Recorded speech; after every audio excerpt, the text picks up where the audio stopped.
good morning, good afternoon, and a very good evening to you, the good and white people of the tube. Hope you're feeling grand all well in the world. I've got to be a bit quiet today, as people are still asleep. So, keep it down a bit. Okay, so, anyway, hello everybody. Welcome to another Q&A Wednesday.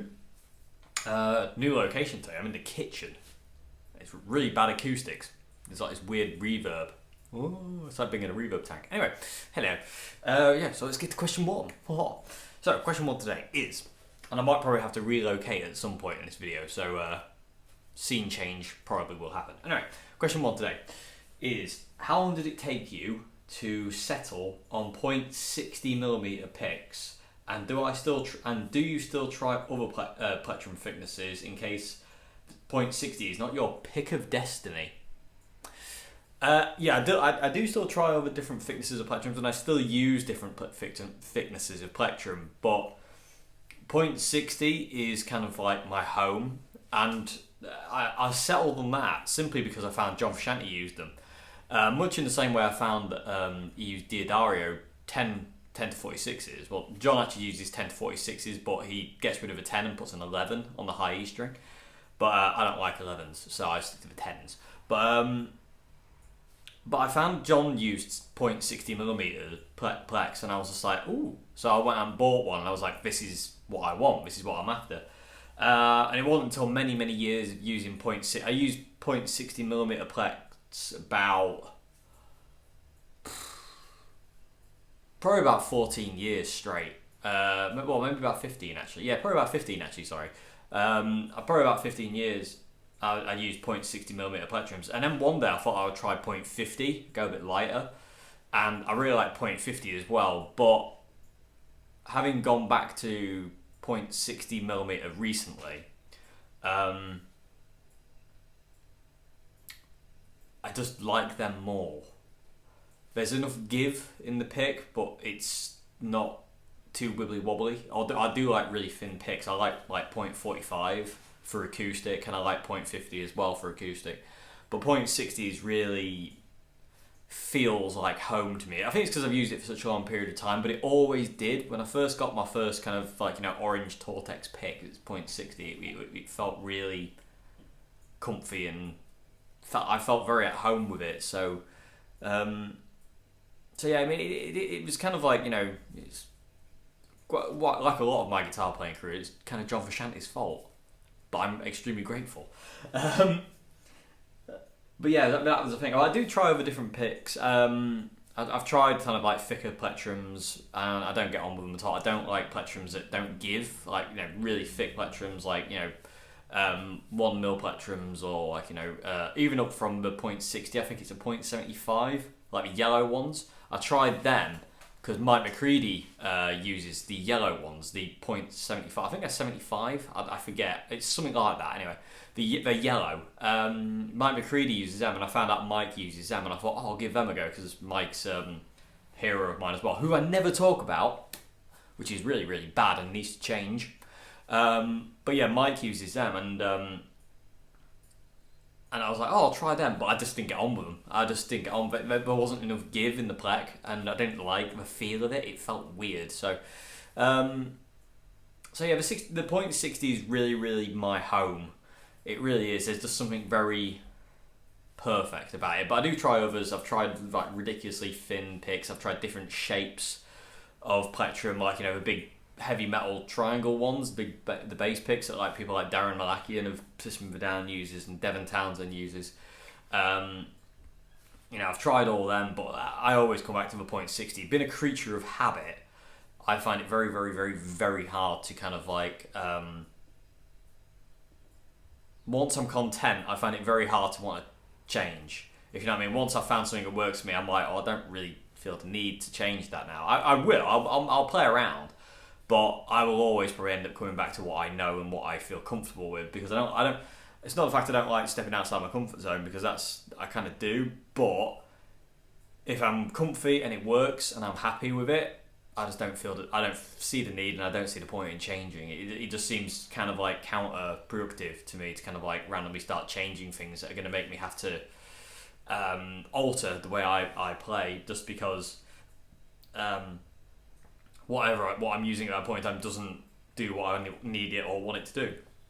So I am a huge creature of habit. I like to kind of like keep things very similar, and you know, I mean, even to the point where I've gone back to using my MGs pretty much exclusively, my Marshall MGs, because it's a sound that I have in my head. You know what I mean? My MGs are the sound in my head, and that's the sound I kind of grew up playing. For like, you know, I got my first Marshall MG in 2000 and when would it have been? Yeah, about 2005. No, it'd been 2004. Yeah, because it does come out on that one. Yeah, so I got my first MG in 2004, and literally like that. As soon as I got that thing home and plugged into it, I was like, "That's the sound I'm after." You know, I plugged into it and it immediately sounded like Pretty Little Ditty off the Chili Peppers' Mother's Milk album. I was like, "That's the one." And then over years, I kind of developed using not the clean channel but the overdrive channel, and developed kind of like an ear for that amp, and that's why I love it so much. And I've gone back to using those things. The gig the other night, I used my MG for the first time in ages because I've gigged with my Katanas, and then before that, I gigged my Orange CL120,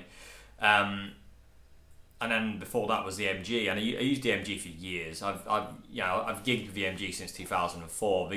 I stopped when I got my Orange because the Orange kind of like, you know, took its place, but I've kind of recently gone back to it. I mean, like I say, my ideal setup would be to run the CL120 and the MG in stereo. I'd love that, but sadly it's not possible. And I don't do, heartbreakingly, for me, I don't do enough gigs anymore, and that really gets on my nerves. I wish I could gig more, because if I could gig more and I could gig bigger places, I would do that in an instant. I would take my JCM 900 cab, I would split it into two 12s with the switch in the back, and I'd have the Marshall on the left and the Orange on the right, and I'd want them both kind of like running all the time, and that'd make me very happy. But sadly, I don't get to do that because I don't gig enough, which is rubbish, to say the least. Anyway, I digress. But yeah, back to plectrums. Like I say, I am a creature of habit, so point 60 is kind of like, I spent a bit of time away from point 60, but I always come back to it. Always come back to it, and I'm always like, this is it, man! That's the pick! It really is like that. So yeah, point 60 didn't take me that long to settle on. I've always used really thin picks as well. I mean, I remember when I first started playing guitar, we had like loads of different random plectrums we had made from like credit cards and stuff. It wasn't until I got a plectrum from my uncle, which I still have.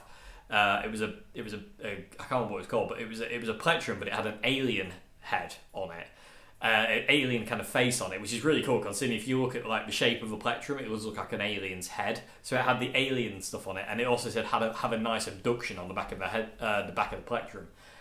And it's really it's like a .45 or a .50 millimeter pick. It's really, really floppy, and I've really enjoyed that. And when I found that plectrum, I was like, this is really, really cool. It wasn't long after that I found I got a guitar magazine with John Frusciante in it, and it said it used Dunlop .60 millimeter plex. So I immediately had to go out and get one and try it, and I've still got that one as well. It's absolutely worn down to a nub. There's not much left on it, and for some reason there's a Ferrero Rocher sticker on it.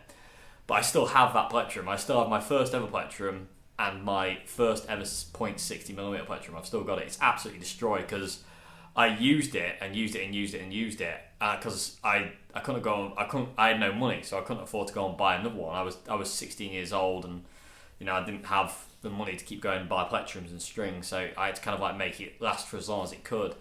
And yeah, I know plectrums are really, really cheap, so but it was just one of those things that, you know, it wasn't as simple as just kind of me going into the shop and buying it. There was other factors in there that stopped that. So anyway, enough on that.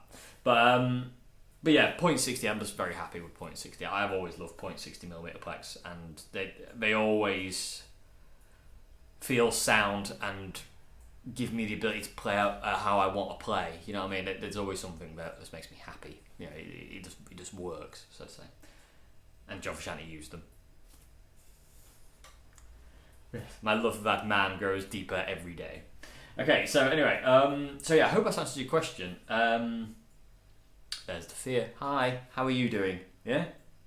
Oh, you don't think I answered that question very well? Okay, well, that's not for you to judge, is it, right now? Anyway, moving along. He's mad. He's mad, I tell you. He's mad as a box of frogs. Anyway, question 2. And I do hope you can hear me, everybody. I'm trying to keep my voice down, not get too over the top with my voice. Okay, so question 2. So question 2, I don't really know how to answer this one because this is a bit of a difficult one to answer so question 2 is, when I try your John Frusciante setting on my Boss Katana, my Boss DS2 volume jumps and the neck position on my guitar is really loud. What's going on? Okay, now that I don't understand. The noise from the DS2, if it's maxed out, like you said you'd maxed it out. The DS2 is a noisy pedal. There's a lot of feedback immediately because the DS2 you have to turn on when you want it and turn it off immediately. Otherwise it just goes like that and it's just a bit scary. So, but the volume jump thing happening still with the amp. If you've got the amp on the brown mode and you've got the gain all the way down, it shouldn't be doing that because the amp is under the impression of overdrive. The amp's under the impression of it's overdriven. So it's adding compression and it should be keeping it down. The thing is, the DS2 always jumps in volume a smidge, but it shouldn't jump to a point where it's like, oh, I'm really loud, and it's really quiet when it's off. So, especially with with the brown channel, so I'm a bit confused. I don't know. I've never experienced that with my Katana. Having plugged, sorry, I'm really itchy nose. Having plugged the DS2 straight into the Katana and then using the brown channel to get that kind of John Frusciante-esque kind of sound, I didn't experience that. I don't know why yours is doing that. Short of actually being in the room with your amp and your guitar and your setup, I don't know how much help I can be, which really hurts and grates on me because I want to be able to help and I can't, and that really annoys me. Well, I can, but I can't. One thing I would say is on your guitar, check the pickup heights because you want your pickups low. So if your pickups are high, you're going to be pushing the amp harder. That might maybe explain the volume jump. Maybe, I don't know.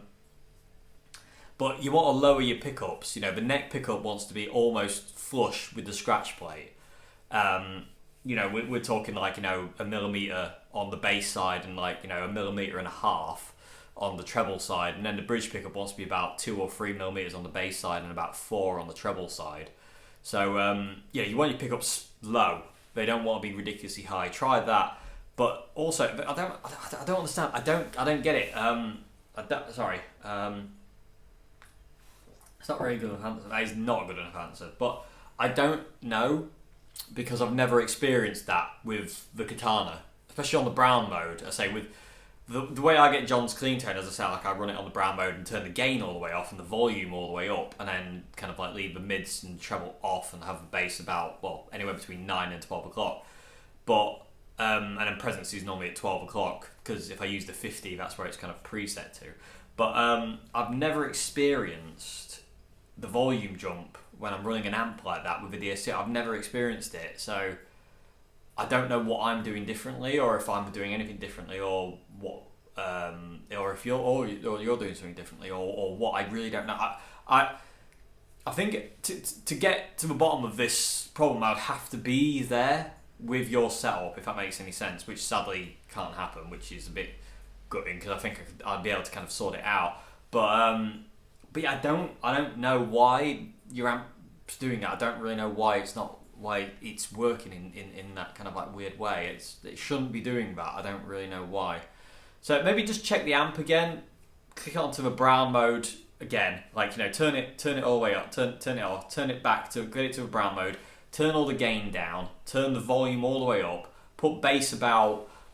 start bass at about 9 o'clock, so there, as you're looking at it there. And then if it's a bit too kind of like, you know, weedy, bring it up to about half. You shouldn't need over half on the bass for the Katana though. because anything above that, it can start to get a bit flubby and a bit like, woolly in the low end. Mids and treble, I would keep them off, turn them all the way down, unless it's too dark, in which case bring up my mids, don't touch the treble. And just try it again, and maybe if the DS2 is acting the goat still, just turn the volume down on it, maybe a smidge, maybe turn it down to about 3 o'clock-ish, about 3/4 on the pedal. But yeah, that's really weird and that's really annoying, but I can't be there to help you in person because that would be so much easier to do with questions like this. But yeah, so recommend checking your pickup heights, check that the katana is kind of set 100% right, just I'm sure you had it done right, but sometimes it's worth checking again. If something doesn't work, just try it again. You never know, that there could be something that's kind of not right. I've done that a million times where I'm like, why didn't that sound right? And I do it again, I'm like, oh. So you've got to be kind of like aware that there's a human element to setting things up sometimes, where it's like it's not quite as perfect as sometimes we think. You know what I mean? It's like, I know I did something wrong, so to say, but not saying you did, but I'm just saying there's you never know. Yeah, it's just one of those things. Anyway, so but yeah, try that. Try lowering the pickups. Try resetting the katana. Try resetting the DS2. I really don't understand. And I say, I don't. You do kind of want to be going from the amp to the DS2. You don't. You shouldn't have. Hopefully, you're not running it into the effects loop, because you don't want to be running the DS2 into the effects loop. I can't forget if you said the Boss Katana 100 or the 50 now though. So because distortion pedals don't really like effects loops, too clean, especially the DS2, which is a diva. But yeah, try that out. See if there's anything there, if you know what I mean. Just kind of go through it like step by step, and just like really take your time with it, and see if you can kind of locate what might be causing that, or if there's anything causing that. And if try all that, and if it doesn't work, email me again, and I'll have a bit of a think, and I'll try and get back to you as with another idea. And what I'll do is I'll do it anyway, but I'll get the DS2 and the Boss Katana, and I'll mess around with it at some point when I get a chance, and see if there's anything I can come up with, basically. So if none of that actually works, email me again at the same email address, and just let me know. No, it didn't work. Is there anything else you could recommend? And I'll do a bit of research on this end, and I'll hopefully be able to help you out. So so fingers crossed and touch wood and all that. So I'm gonna have to move on from your question now, but I hope there's something in there you could maybe try. So but yeah, I don't really know why that's jumping. It shouldn't be jumping. It's really strange, that isn't. Okay, so I got to move on to question 3 now, everybody. God, I don't like not. I hate it when I feel like I haven't answered the question properly. I really do. Okay, so question 3. So question 3 is: how do you go about finding a good tone out of your amps? Okay, well, good tone is all subjective. This is the thing. It's like what one person likes as their sound, another person won't like. If you know what I mean, because I don't like the sound of that kind of like that fizzy, high gainy kind of thing anymore. You know what I mean? That kind of I don't mind listening to it, but I don't really like I don't like fizzy high gain. I like really dark, kind of warm high gain stuff. But doesn't mean this fizzy high gain tone isn't a good tone, if you know what I mean. But I don't. It's not for me, so it's all subjective.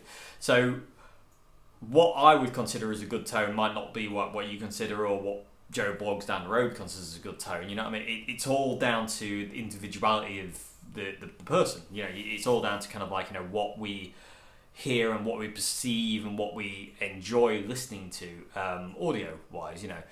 For me, I like sounds to be quite cutting.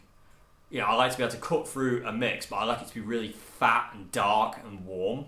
But I like mid-range. I don't like treble. I like to use mid-range to make a sound cut instead of using treble to make a sound cut. As some of you know, I never use treble. Treble is always turned off on all my amps. I never use it, just because I don't I don't like the way treble sounds. Treble to me seems very it's like inhuman, if that makes any sense. Like mid range is human voices are mid range. Our voices, we communicate in a mid range. We don't communicate in a real high. We don't walk around talking like this. We talk. Everyone's voice is kind of like high mid range or low mid range or kind of mids. It's a thing. No one ever really gets into high treble unless they're going to get really excited and go. What I mean? I can't do that. But no one really talks really super low. There's always an element of mid range in a human voice. So I like to use mid range and I always have loved using mid range. I've always loved that sound that mid range gives you because it gives you that cut that you need. Especially in a band situation, because if you've got two guitarists, you need that mid-range cut to kind of like to go above the drums and the bass, and you need to find your own little sonic space in it. But I like the way the mid-range cuts through, and it's not harsh. Because when you start cranking on the treble, I find that like it starts to get kind of fizzy, and there's a certain frequency that I can hear in treble that I absolutely hate, and it's this kind of like waspy frequency that sits on top of the sound. It's not in the sound. It's like it's almost on top. So it's like as you kind of like if this is the sound, as you open up the treble, like you're adding a bit more treble. There's a sound that's like here. There's like fizz. It's like white noise I can hear that just comes in over the top of the amp, and I don't like that. And I always try and get rid of that this sound. It's really hard to explain, but there's almost like it's not really part of the sound. It's just an extra noise, if you know what I mean. It's really that probably don't make any sense, but it's really hard to explain. But invariably, most of the time, like for instance, my MGs have a very very strong mid range. And so does the MG has a stronger mid range than the CR120. The CR120 is a lot darker, low. It's like a low mids, whereas the MGs have a kind of like a real mid range. Whereas the CR120 is more of a low mid. So invariably with both those amps, like I say, if I'm going straight into them, I don't really use. I don't use the EQ. It's just all on 0 because the mid range is already at start. I don't need to add to it. That the amp neutral state with everything on 0 is my happy place. And I found that a long time ago that I like when amps EQ is on 0. It was just one of those things that I found that I really liked. And again, being a creature of habit, like I've always spoken about, I never felt the need to change it. I never felt the need I've got to start experimenting with putting everything at 12 o'clock and then going from there. Because I always went with everything from 0 because I just felt that that's what worked for me. You know what I mean? I never felt the need to kind of like to play around with that. If that starting at 0 worked for me, I was like, well, why would I start changing that to something I know doesn't work? So I've tried the whole 12 o'clock thing and adding or subtracting, it just doesn't work for me. So and I've always found that like neutral EQ, everything on 0 just makes me go, that's the sound I'm after in my head. So how do I go about finding a good tone out my amps? It's just I just try and listen to the amp and then listen to that sound I've got in my head and I've had in my head for years. I can remember when I first heard the sound I wanted. I had bought the Marshall jackhammer pedal. I had bought that off a friend, and I was messing around with it one night in my bedroom with my Washburn and my PV Rage, and I don't remember what setting it was, but I was on the overdrive mode, and all of a sudden there was this real fat but cutting mid-rangey sound. It sounded really kind of nasally, like mid-range does. It sounded, it had that nasal quality to it. And I was like, what's that? I like that. And the more I found, the more I kind of like started to just kind of mess around with it. That sound started to stick with my head. And it comes from Jimi Hendrix and John Frusciante. They've got a really warm, rich, but cutting sound. You know what I mean? It's not... It never kind of like gets lost in the mix. It always cuts through, and that's what I always wanted. So I wanted lots of low end. I like tons of low end. I mean, I always run bass on flat out when I'm playing live. The bass is always on 10, But I like mid-range as well, just to help things cut. I don't like to use treble to cut because I feel treble's more like a knife, whereas kind of like mid-range is a lot more subtle and nice sounding. So again, so invariably what I'll do is if I've got an amp and I need to get the sound that's in my head out of it, is I invariably go to it, turn it on, and then just set everything at 0 and go from there. And if it's too dark, I'll bring up the mid-range, and then if the mid-range thins it out a bit, I'll bring in the bass. I never touch the treble unless I really have to. And there's only been a handful of times with amps that I've had to actually touch the treble dial. It's not very often. I remember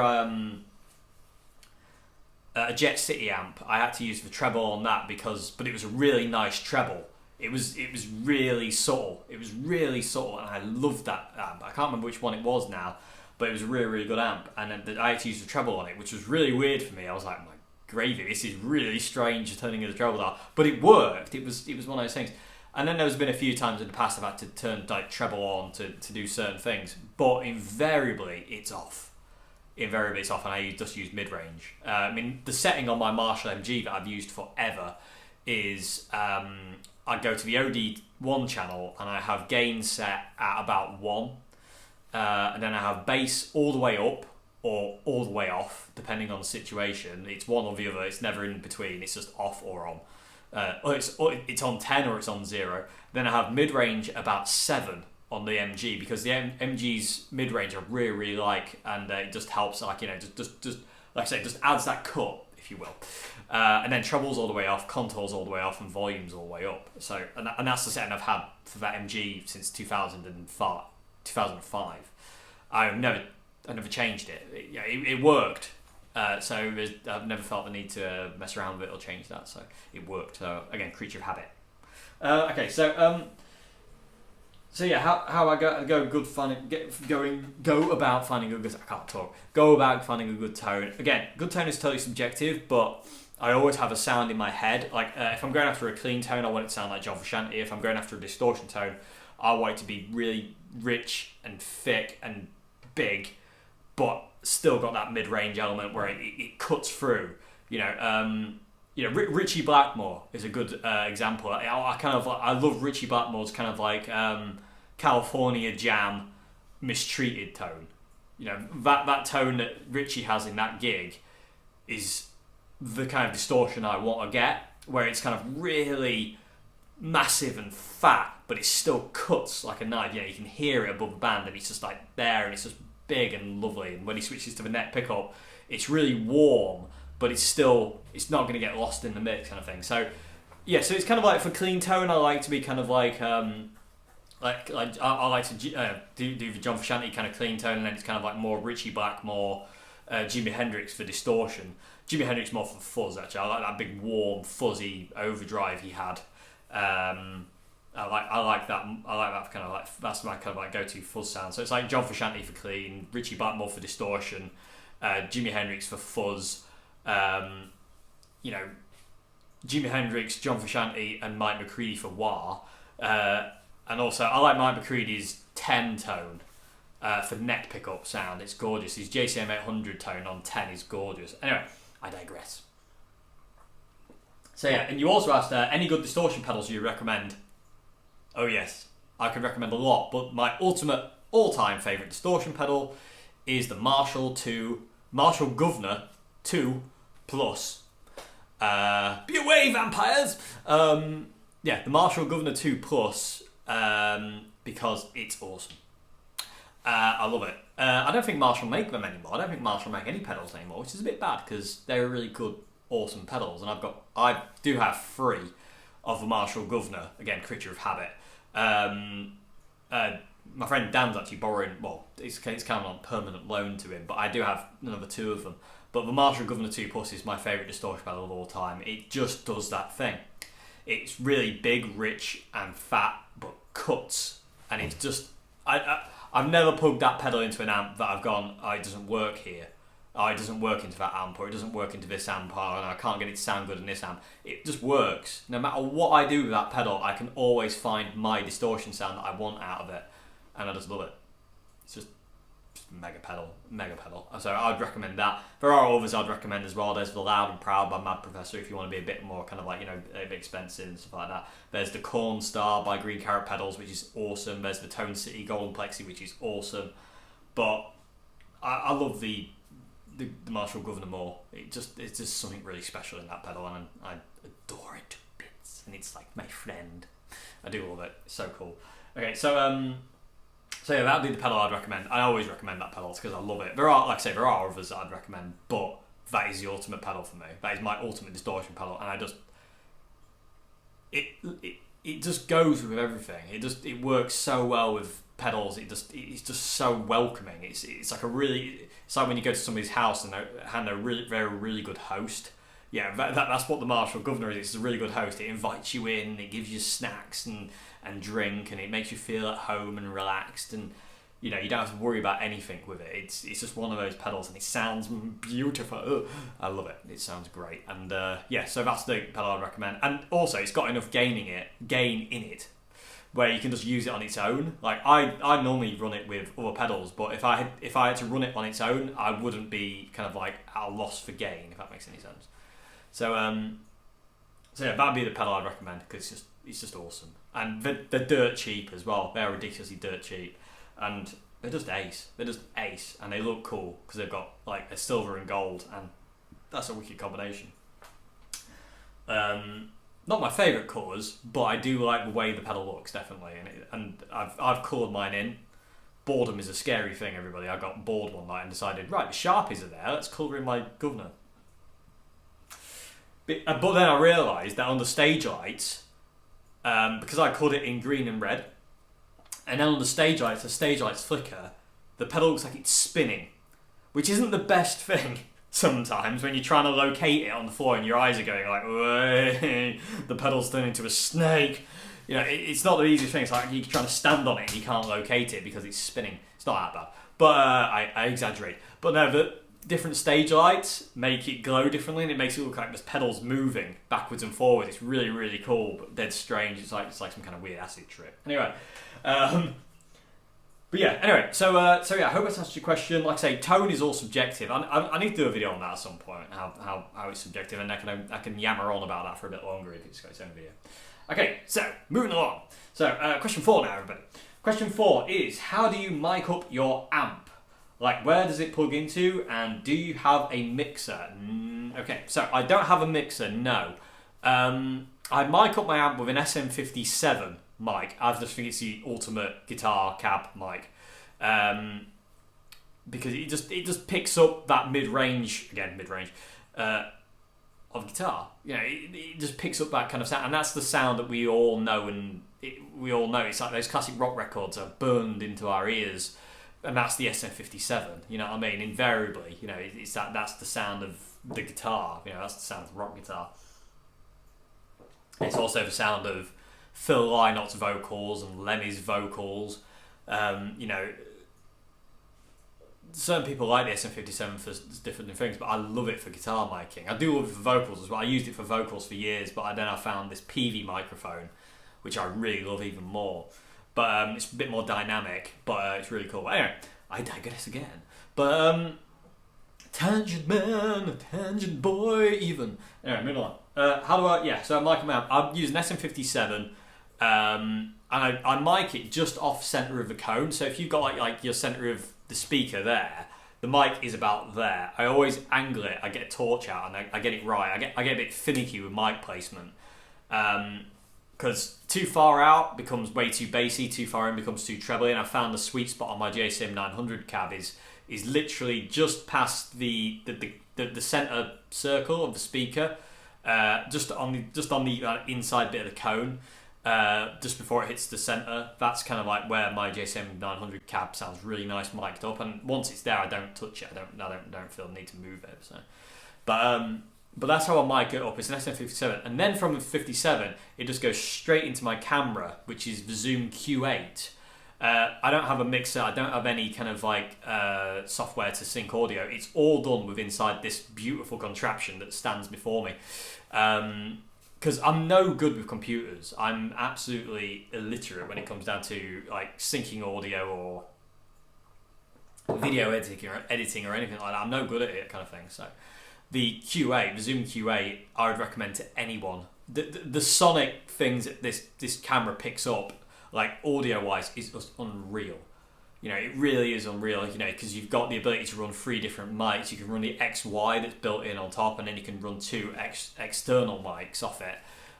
Being whatever, it's also got phantom power built into it as well. So if you have a condenser, you can run that as well. So it's really cool. But yeah, they go straight into the QA. You just enable it, check the levels on the little meter that's on the LCD screen here, and away you go. I'm thinking. Hang on a minute. Let's just try something. This could be a bit weird. This could be a bit strange. I don't know if this will work, but there we go.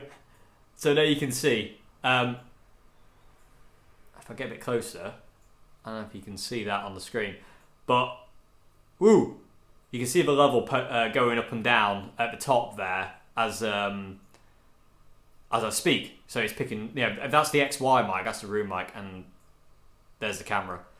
So this camera here is awesome. And I say the thing is, things just plug in from the back. So that was a bit strange. I suppose mobile phones are good for something.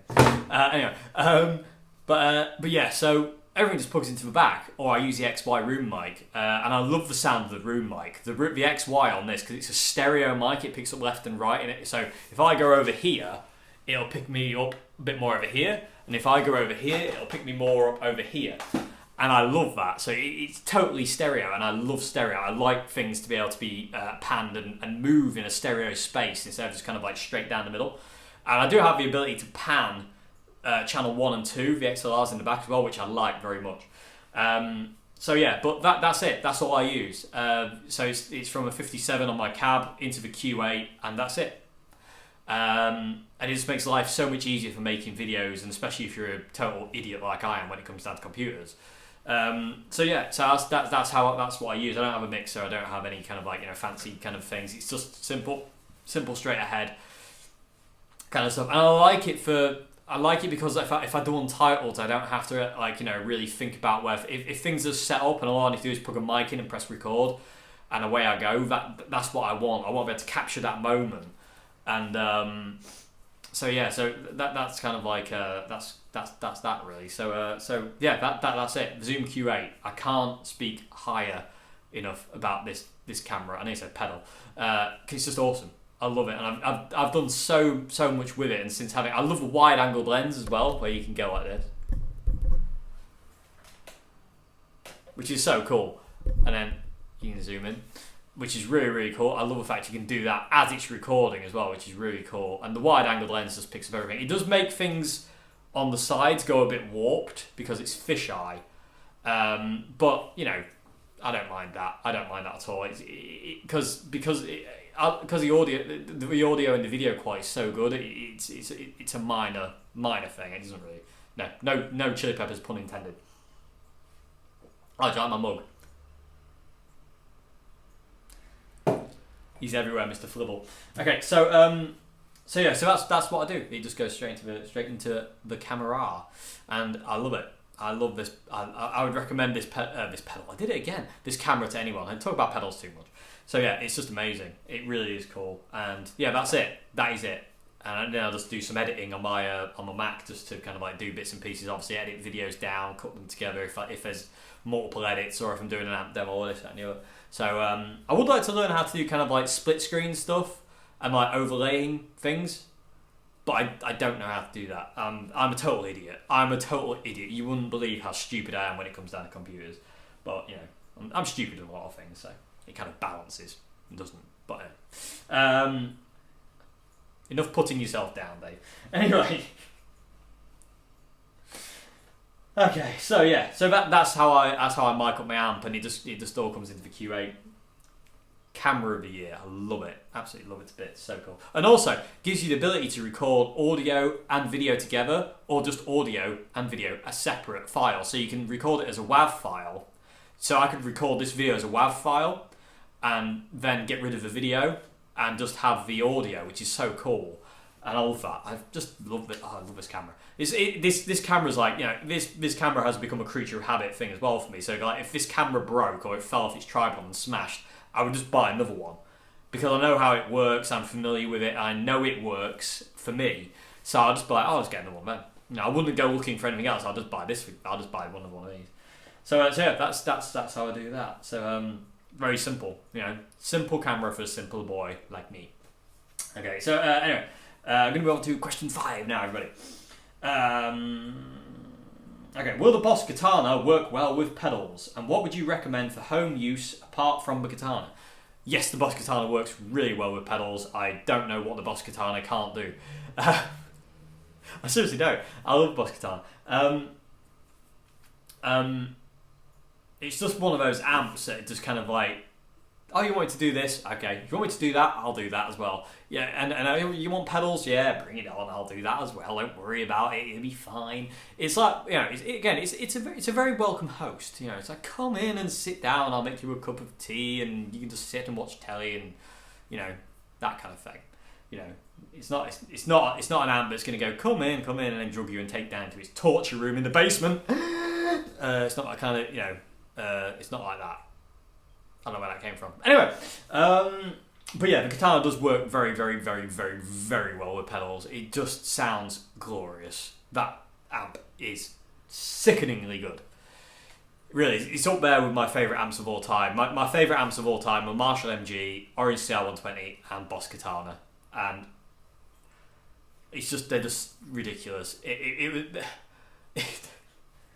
I rant and rave about the Boss Katana, maybe a bit too much, but they are absolutely awesome. And you can always find a sound in there. There's always a sound. Once you kind of sit down with it and really start messing around with it, you can find the sound you're after very quickly. It doesn't take a great deal of time. So yeah, Boss Katana is amazing. It takes pedals amazing. Yeah, you shouldn't have any problems. And also, what would you recommend for home use apart from katana? Another katana. No, but yes. No, but yes. But yeah, if you've got a katana for home use, then that's all you really need. I personally prefer the 100 just because of the more features and the better speaker. The 50 speaker is really good, but the 50 speaker has this weird kind of fizz. Again, like I was talking about earlier on, it's not... Oh, we got mail. It's got fizz.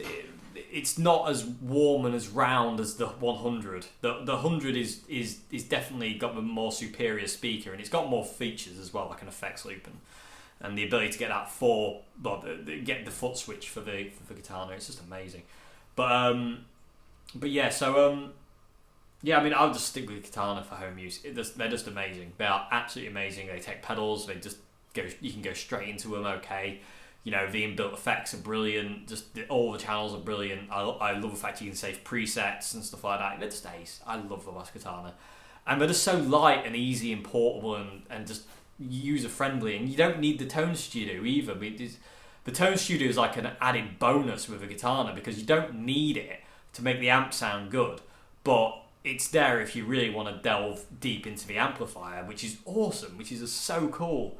And I love that fact that that's there, and it's just like, I've never used the Tone Studio, and I don't really feel the need to use the Tone Studio, but it's nice to know it's there if one day I kind of like thinking, oh, maybe I could do this or that or the other, you know what I mean? So yeah, anyway, yeah, Boss Katana rules. It really does. It's just one of those, it's like one of those just most awesome amps in the world. It really is, and it's loud. You can gig it, and it's also really quiet for home use as well. So you're covered either way, especially with the 100. The 100 is just... When you put the 100 in 100 watt mode, nothing's going to get in the way of that thing. It's so loud. If you can get out to half volume, you're going to blow your ears. You know what I mean? Like I've gigged that amp with a band, and I got it to about 10 o'clock, and it got above a drum kit at 10 o'clock, and that was loud. That was seriously loud. So yeah, the Katana's just great. It's just a great all-around usable, user-friendly amp. It's just wicked. So yeah, works well with pedals. Works like a beast with pedals. I love it. So yeah, just amazing amps. Boss absolutely knocked it straight out of the park with that amp. The only thing I would say is my qualm with the the katana is I wish they'd made it look like the next tone, because I think the next tone looks cooler than the katana. I think the katana looks okay, but the next tone looks cool because the next tone looks like a blues breaker. And if they'd made the katana look like a blues breaker, I think it would look even cooler. You know, keep the black aesthetic of it, but kind of like, you know, make it look, you know, make it look cool. Anyway, but yeah, so yeah, katana's rule, MG's rule, CR120's rule. Yeah, find the power. Anyway, moving on. Where was I? Yes. So anyway, I think I might have to move location. People are awake. I can hear movement. There's people right above me. We're going to have to move. I'll be back in a second. Okay, here we are, everybody. We are back in normal location now. Okay, so, final question of the day, everybody. Question 6. Come here, Mr. Paper. Flying away. Look, it's a ghost. It's a ghost that tells you. Anyway, moving along. Getting carried away. Too much green tea this morning. Hyper. Anyway, moving along. Okay, so question 6 is...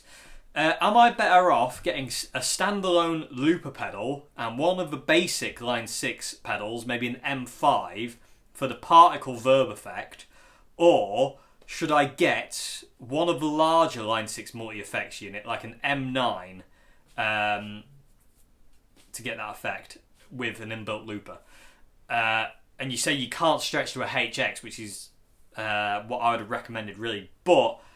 yeah, I mean, if you can't stretch to a HX, I would recommend maybe getting something a bit small. If you just want the particle verb, I would recommend getting something like a Ditto looper and the one of the older line 6s.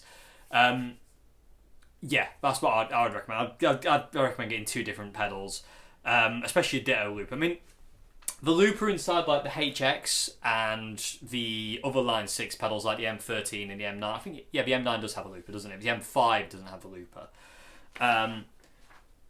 They're really good, but they're a bit limiting because you have a very brief period of time, if you know what I mean. Excuse me.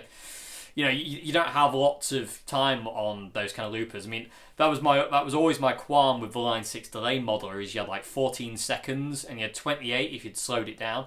And I always thought that's not enough. I want a little bit more, just to kind of like, so I can create a song with a looper. And that's when, you know, the Ditto looper came along. My friend Richard gave me the Ditto looper, and I was just like, that's it. That's just like that's me happy. So yeah, I mean, if you can't stretch to the HX, yeah, I'd recommend getting 2 separate pedals. You know, you think, you know, definitely got kind of on the right track there. So just go for the HX, and you go for the HX, not the HX, sorry, the M5 and a looper. And like I said, I'd recommend the Ditto looper, either the small one or the X2. It's called the X2, right? Hang on. Yes, it is. Just making sure. So you ever do that? You recommend something, you're like, hang on a minute, is that what it's actually called? You have to have a little think in your little brain box, like, is that the actual name? Anyway, I would, if you can't stretch to the HX, then yeah, I would definitely recommend kind of going for something a bit more kind of like on the along the lines of that. You know what I mean? Just so it's so you've still got the versatility of the long looper, because like I say, the loopers in the old line 6s and like, you know, the delay model, they're a bit too short and they get a bit kind of like, yeah, you know what I mean? It's like, they start off really cool, but eventually you are like, I want longer. I want to be able to do this. I want to be able to do that. You know, your brain starts to run away with you, and you're like, well, I want to be able to do this, and I can't with that brief period of time. So yeah, I would recommend going down that route. Go for like one of the line 6 M5s, and then get like something like a Ditto looper alongside it, and run them 2 together. So you've got more versatility, and you can also kind of mess around with it. And also kind of like running the Ditto looper through the effects loop and then running the line 6 through the front end will give you a really kind of cool ability to kind of like, you know, switch through effects and stuff like that, so you can create really cool kind of ambient soundscapes and all sorts of other awesome stuff. So that's what I'd recommend. If it was me, if you couldn't stretch to the HX, then yeah, I would definitely recommend doing that, because I did used to have the M13, and that was my first introduction to particle verb. And there's a jam somewhere on my channel using it, probably in the M13 demo actually. And that effect always kind of stuck with me from that pedal. I was like, that effect's really cool. And when I got the HX, it was in there. I was like, and I've used it a lot, not too much, but I've used it a lot. Anyway, I digress. Do I digress? I don't know. Do I? But yeah. So yeah. Anyway, that's it. Good, great. That's the end already. Okay, so anyway, everybody, hope you enjoyed this Q&A Wednesday, and I hope it's been informative. Hope I've answered your questions okay. If I haven't, I hope that'll be something you can take away. I really hope so. Where are we? Oh, Friday's video, everybody. I'm going to go into detail about how I come up with my kind of backing tracks and loops and weird guitar noises and stuff, because people have been asking, like, could I do a video on, like, talking about how I create loops and all these kind of, like, other swirly-whirly effects and stuff like that. So I'm going to talk about that on Friday. That's going to be Friday's video. I'm going to have a bit of a natter to you about, like, what I do and how I do these intro jams and Untitleds and stuff like that. So that's what I'm going to do on Friday. So hopefully that'll be interesting for you. Like I said, if there's anything you want to see more of on this channel, please let me know in the comment section below. I want to know what you want to see. I really, really want to know what you want to see on this channel, because you support this channel. It's my way of giving back to you, because without you, this channel won't be here. I need you to watch this channel to be anywhere. You know what I mean? So you're the most important thing on this channel. So I need to know what you want and what you want to hear, what you want to see, kind of thing. So yeah, if you have any suggestions, please let me know in the comment section below. And speaking of below, in the description box there is a link to an email where you can submit questions to Q&A Wednesday via the Dave Simpson email. And there's also a link to my website where you can go there and you can submit questions on the forum. We are planning to do some more things on the website soon. We're going to get some, hopefully get some lessons up on the website soon. It's just me and Ian have been really, really busy recently, and we haven't had the kind of time to kind of like get around to doing it. Ian's been really busy with his life. I've been really busy doing stuff with mine. We just haven't had a chance to kind of get around to it. We're also going to add certain things to the website as well. We're going to add a bio thing. We're going to come up with a bio thing, just kind of like a detailed history of how I've learnt to play guitar and how long this, that, and the other, and this, that, and the other. And also, I want to add a equipment kind of board thing to the website, where I'm going to take really good close-up pictures of my guitars and stuff like that, and get them up there. So and give it a backstory as well. So if you're interested in any of my guitars and you want to know about them, kind of thing, that'll be on my website with pictures, so you can kind of see where I bought it, why I bought it, blah blah blah, that kind of thing. So yeah, we are going to update the website soon. It's fallen behind, but that's because, like I say, we've been a bit, life kind of gets in the way sometimes, sadly. As much as I wish I could do this, and nothing else, which is kind of what I do. Luckily enough, thanks to all of you, I can do. But sadly, sometimes life throws a spanner in the works, and it's like clang, and then you just great. Yeah, so things are a bit difficult, to say the least, sometimes.